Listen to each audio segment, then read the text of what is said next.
আমার কাছে সব প্রমাণ আছে, সব প্রমাণ। আমি একটু পরে আমি স্ক্রিনে আপনাদেরকে দেখাইতেছি।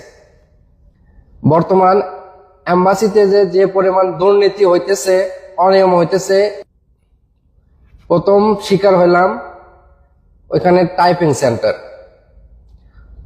ওইখানে সকালে 2 ঘন্টার মতো সিরিয়ালে ছিলাম। 2 থেকে 3টা কাগজ দেয়। এর পরিবর্তিতে আমি ওদেরকে 20 দিরহাম, বাংলাদেশি সমান 700 টাকার মতো। তো ওইখান থেকে আমাকে 3-4টা ফটোকপি কাগজ, ওগুলো আমার হাতে ধরাইয়ে বলে এখন অ্যাম্বাসিতে যান। অ্যাম্বাসিতে গেলাম।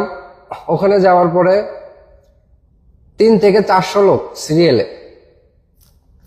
তো ওইখানেও সিরিয়াল ধরার পরে আমি আমার পাসপোর্ট আমি জমা দিলাম 3 ঘন্টা পর।